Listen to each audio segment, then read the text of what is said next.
Friends, કાલે આપણે એક નવા જ યુનિટની શરૂઆત કરી હતી, યુનિટ નંબર 6, કે જેમાં બે સાધુઓની વાત છે જે ખરેખર કોણ હોય છે. તો કે એક છે એ ફ્લેમ્બો નામનો ચોર છે જે સાધુના પહેરવેશમાં હોય છે, અને બીજો ખરેખર સાધુ જ હોય છે, ફાધર બ્રાઉન. એ એક ચર્ચમાંનો ફાધર હોય છે, પણ એ બહુ જ ઇન્ટેલિજન્ટ વ્યક્તિ હોય છે, ખૂબ જ સારી વ્યક્તિ હોય છે, અને કેવી રીતે આ ચોરને પકડવા માટેની કોશિશ છે એ કરે છે.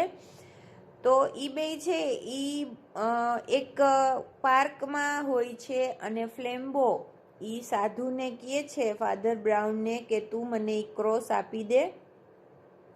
એટલે ફાધર બ્રાઉન છે એ ના પાડી દે છે. એટલે ફ્લેમ્બો છે એ પોતાની ઓળખ છે એ છતી કરે છે અને કહે છે કે હું જ ફ્લેમ્બો છું, અને મને ખબર છે કે તારી પાસે જે ક્રોસ છે, બ્લુ ક્રોસ, હીરા જડિત કિંમતી, એ તો ખોટો છે, કારણ કે મેં એનો ડુપ્લિકેટ બનાવી લીધું હોય છે. તો એનાથી આગળ જ્યારે એ વધે છે ત્યારે વાત કરવામાં, ત્યારે ફ્લેમ્બો એને એમ કહે છે કે આ તો ઓલ્ડ ટ્રીક છે જેની મને ખબર જ છે કે આવું બધાય કરતા હોય છે. એટલે ફાધર બ્રાઉન એમ કહે છે કે તારી વાત સાચી છે, મેં પણ એના વિશે સાંભળ્યું હતું. હવે આટલું સાંભળીને ફ્લેમ્બો નામના ચોરને એવું થાય છે કે એ કેવી રીતે શક્ય બને કે જે ફાધર હોય, જે સંત વ્યક્તિ હોય, સાધુ વ્યક્તિ હોય, એને આવા પ્રકારના વ્યવહારની કેમ ખબર હોય કે ચોર છે એ હંમેશા ડુપ્લિકેટ માલ કે પાર્સલ બનાવી લે. એટલે આ સાંભળી અને થોડોક આમ સચેત થઈ જાય છે, આમ એને ઇન્ટરેસ્ટ આવે છે કે આવું કેમ એને કીધું. The master criminal leaned over to the little rustic priest with a sort of sudden interest. જે માસ્ટર ક્રિમિનલ હતો, અત્યાર સુધી નહોતો પકડાણો એવો નામચીન ગુંડો હતો, હવે એને અચાનક જ એક પ્રકારનો રસ જાગે છે. કોનાથી? તો કે જે આ દેખાવમાં ખૂબ જ નીચો, લિટલ એટલે આમ નાનો થાય પણ અહીંયા નીચો, દેખાવમાં સાધારણ, આમ ગામડિયો લાગે એવો સાધુ હતો, એની વાત સાંભળી અને એને અચાનક જ ઇન્ટરેસ્ટ જાગ્યો. You have heard of it? He asked. એને પ્રશ્ન થયો કે સાધુએ આવી બાબત ક્યાંથી સાંભળી હશે. એટલે એને પ્રશ્ન કર્યો, તે આવું સાંભળ્યું છે? Where have you heard of it? તે આવું ક્યાંથી સાંભળ્યું છે? Well, I must not tell you his name, of course, said the little man simply. એના જવાબમાં જે ફાધર બ્રાઉન હોય છે એ સરળ માણસ હોય છે, અને સરળતાથી કીધું કે હું એનું નામ તને ન આપી શકું. He was a person who had come for confession. You know? એ માણસ હતો કે જે મારી પાસે કન્ફેશન કરવા માટે આવેલો હતો, કબૂલાત કરવા માટે આવેલો હતો. He had lived prosperously for about 20 years entirely on duplicate brown paper parcels. એ મારી પાસે કન્ફેસ કરવા આવેલો હતો, ને એ મારી પાસે એણે શું કન્ફેસ કર્યું તો કે એ બહુ સારી રીતે લગભગ 20 યર્સ, 20 વર્ષ સુધી એક ડુપ્લિકેટ બ્રાઉન કલરના પેપરમાંથી બનેલા પાર્સલ ઉપર બહુ સારી રીતે એને સાચવતો જીવતો હતો. And so you see that's how began to suspect you. અને આ વાત જ્યારે એણે મારી સામે કન્ફેસ કરી ત્યારે મને તારા ઉપર શંકા ગઈ.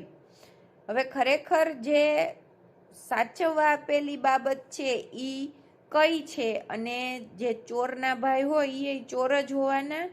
એટલે એણે એમ કીધું કે હું તો એક ડુપ્લિકેટ પાર્સલને કેટલા વર્ષથી સાચવી રહ્યો છું, અને હું સારી રીતે જીવી રહ્યો છું, એટલે મને ત્યારથી તારા ઉપર શંકા ગઈ હતી. began to suspect me, repeated the outlaw sharply. જેણે ગુનો છે, કાનૂન છે, એનું વાત નથી માની એવા વ્યક્તિએ, એટલે કે ફ્લેમ્બોએ એને પ્રશ્ન પૂછ્યો વારંવાર કે તને મારા ઉપર શંકા ગઈ? Did you really have the stomach to suspect me just because I brought you up to this field? શું તને એટલે જ શંકા ગઈ? તારી એવી તારું એવું કદ છે, તારી એવી હિંમત કેમ થઈ મારા ઉપર શંકા કરવાની? ખાલી એટલે જ કે હું તને આ ખેતર સુધી, આ જગ્યા સુધી, આ બગીચા સુધી લઈ આવ્યો? No, said Brown as if he was sorry. જાણે કે એ દિલગીર હોય અને દુઃખ થતું હોય એમ ઈ બોલ્યો, ના એવું નથી. You see I suspected you when we first met. મને તો તારા ઉપરથી એ દિવસે જ શંકા ગઈ હતી જ્યારે આપણે પહેલી વાર મળ્યા. It's that little bulge up the sleeve. અને એ કેના લીધે ગઈ હતી? કારણ કે તે તારી સ્લીવ છે, તારી જે શર્ટની બાંય હોય એ થોડીક વાળેલી હતી. I know you people have the spiked bracelet there. મને ખબર હતી કે તમે જે ગુનેગારો હોય છે એને ત્યાં એવા પ્રકારનું બ્રેસલેટ પહેરેલું હોય છે. How in the world, cried Flambeau, did you ever hear of the spiked bracelet? હવે ફ્લેમ્બોને વિચાર આવવા માંડે છે કે આ સાધુ કક્ષાનો માણસ છે, એને આવા પ્રકારના બ્રેસલેટ વિશે ક્યારે સાંભળ્યું હશે? કોની પાસેથી સાંભળ્યું હશે? કેવી રીતે સાંભળ્યું હશે? Oh one's little flock, you know, said Father Brown rather blankly. એટલે જાણે કે એ આકાશમાં તાકતા હોય એવી રીતે કોઈની સામે જોયા વગર ઈ કહે છે કે ઈ તો નાનકડા ટોળામાંથી મને ખબર પડી ગઈ. When I served in Hartlepool there were 3 of them with spiked bracelets.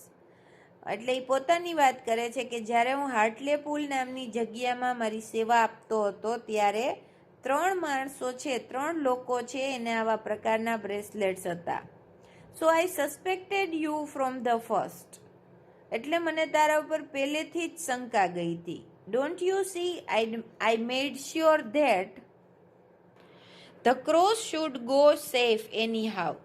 તેવું ન જોયું કે મેં પહેલેથી જ એવી વ્યવસ્થા કરી રાખેલી કે ક્રોસ છે, જે સાચો ક્રોસ છે, કિંમતી છે, એ કોઈક સેફ જગ્યાએ પહોંચી જાય, કોઈક સલામત જગ્યાએ પહોંચી જાય. આઈ વોચડ યુ નો, મેં તારા ઉપર પહેલેથી જ નજર રાખેલી હતી. So at last I saw you change the parcels. એટલે મને ખબર હતી કે તું પાર્સલ્સ ક્યારે બદલાવી લેસ, એની ઉપર હું હંમેશા નજર રાખતો હતો. Then don't you see I change them back again. પછી તે ન જોયું કે મેં એ પાર્સલને ફરીથી બદલાવી લીધા હતા. And then I left the right one behind. અને પછી મેં જે સાચું પાર્સલ હતું, જે કિંમતી પાર્સલ હતું, એ તો પાછળ જ રહેવા દીધું હતું, જે પાછળ મોકલી દીધેલું હતું. Left it behind, repeated ફ્લેમ્બો.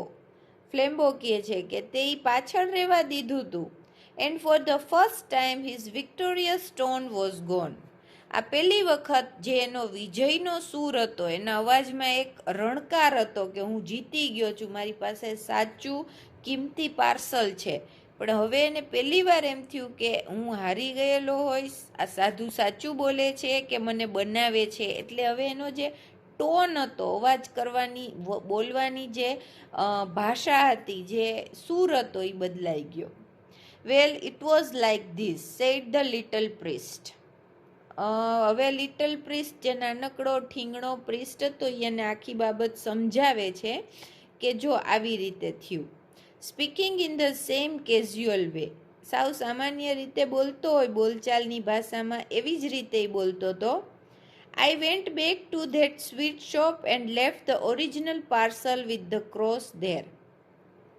હું જે મીઠાઈની દુકાને ગયો હતો ત્યાં મેં જે ઓરિજિનલ પાર્સલ હતું કે જેમાં ક્રોસ હતો એ ત્યાં જ મૂકી દીધેલું. I ask the lady to mail it to my friend in Westminster when she found it. અને ત્યાંની જે લેડી હતા એ દુકાનની, એને મેં કીધું હતું કે તમે આ પાર્સલ મારા ફ્રેન્ડને કે જે વેસ્ટ મિનિસ્ટરમાં રહે છે એને તમે મોકલી આપશો. અને એણે કરી પણ દીધું. Then he added rather sadly. અને પછી એકદમ દુઃખી થઈને બોલે છે, I learn that too from a poor fellow in Hartlepool. એ પણ મેં હાર્ટલે પૂલમાં જ એક ગરીબડા એવા માણસ પાસેથી આ ટ્રીક પણ શીખી હતી. He use to do it with handbags he stole at railway stations. એણે મને શીખડાવ્યું હતું, કીધું હતું કે જ્યારે હું રેલવે સ્ટેશન ઉપર પર્સની ચોરી કરતો ત્યારે હું આવું જ કરતો. But he is in a monastery now. પણ હવે જે મઠ હોય, જે ભગવાનનો ચર્ચ હોય, એમાં જે સંતો રહેતા હોય એને મોનેસ્ટ્રી કહેવાય, એને મઠ કહેવાય. તો હવે એ જે ચોર છે એ પણ હવે મોનેસ્ટ્રીમાં રહે છે. ચોર શું કરે કે છે ને જ્યારે ચોરી કરે ને, પર્સ ચોરે ને, તો પોતે લઈને ન ભાગે, પણ સામાન્ય રીતે ચોરી કરી અને એના સાથીદારને પર્સ પકડાવી દે, એટલે એનાથી દૂર થઈ જાય. એવી જ રીતે જે સાથીદાર પાસે પર્સ હોય ત્રીજા કોકને પકડાવી દે, એટલે કોઈ એક વ્યક્તિ પાસે વસ્તુ છે એ લાંબો સમય રહેતી નથી. He added, rubbing his head again as if he was sorry. ફરીથી બોલવાનું ચાલુ રાખે છે અને પોતાના હેડ થી એને રબ કરે છે, એના હાથ છે રબ કરે છે, જાણે કે હજી દુખી જ હોય. We can't help being priest. અમે પ્રિસ્ટ છીએ, અમે સાધુ છીએ, પણ એમાં અમારો કોઈ વાંક નથી, એટલે અમે કોઈ ચોરને આવી પ્રકારની મદદ કરી શકતા નથી. People come and tell us this things. અમે ચોર પાસે આવું શીખવા કે એને સુધારવા નહોતા ગયા, પણ ચોર આવી અને અમારી પાસે આવી વાતો કરે છે, કબૂલાત કરે છે, કન્ફેશન કરે છે. Flambeau tore a brown paper parcel out of his inner pocket and tore it to pieces. ફ્લેમ્બો છે એ હજી પણ માની નથી શકતો કે એની પાસે જે પાર્સલ છે એ ખોટું છે, બનાવટી છે. એટલે એ શું કરે છે, એની અંદરના પોકેટમાં, જે જેકેટ એણે પહેર્યા હતા કપડાં, એની અંદરના પોકેટમાંથી આવું બ્રાઉન કલરનું પેપર પાર્સલ કાઢે છે અને એને ટુકડામાં વિખેરી નાખે છે, ફાડી નાખે છે. There was nothing but paper and sticks of lead inside it. એમાં કાંઈ નથી હોતું, ફક્ત કાગળના ડૂચા હોય છે અને લેડ એટલે સીસું, એની એક પ્રકારની ભૂંગળી એમાં રાખેલી હોય છે વજન માટે. He sprang to his feet and cried. ચકરી ખાઈને પોતાના પગ ઉપર બેસી જાય છે અને જોરથી રોવા લાગે છે. I don't believe you. I don't believe a fool like you could manage all that. મને તો હજી પણ વિશ્વાસ આવતો નથી કે તારા જેટલો મૂર્ખો માણસ છે એ આવા પ્રકારનું કામ કરી શકે, આવા પ્રકારની વ્યવસ્થા કરી શકે. You have still got the cross. મને ખબર છે કે હજી ક્રોસ તારી પાસે જ છે. And if you don't give it up, I will take it by force. અને એને ધમકી આપે છે કે જો તું તારી મેળે આપી નહીં દે તો હું તારી પાસે બળજબરીપૂર્વક લઈ લઈશ. No, said Father Brown simply and stood up also. આટલું સાંભળી અને ફાધર બ્રાઉન કહે છે કે ના, અને પોતે પોતાની જગ્યાએથી ઊભા થઈ જાય છે. You won't take it by force. તું મારી પાસેથી બળજબરીપૂર્વક એ વસ્તુ લઈ શકશે નહીં. Firstly because I really haven't still got it. એનું પહેલું કારણ એ છે કે ખરેખર મારી પાસે અત્યારના સાચો ક્રોસ છે જ નહીં. And secondly because we are not alone. અને એનું બીજું કારણ એ છે કે આપણે અહીંયા એકલા નથી. એને ખબર જ હોય છે કે વેલેન્ટિન અને 2 પોલીસકર્મી છે એ મારી વાત છે એ સાંભળી જ રહ્યા છે, એટલે એ ફ્લેમ્બોને જણાવે છે, ચોરને જણાવે છે કે તું મારી પાસેથી એ બળજબરીપૂર્વક નહીં લઈ શકે. એના 2 કારણ છે. એક પેલું ખરેખર મારી પાસે નથી, અને બીજું આપણે અહીંયા એકલા નથી, એટલે તું મારી ઉપર બળજબરી કરી શકશે નહીં. આટલું રાખીએ છીએ મિત્રો. કાલે આપણે એનો નેક્સ્ટ પાર્ટ જોઈશું.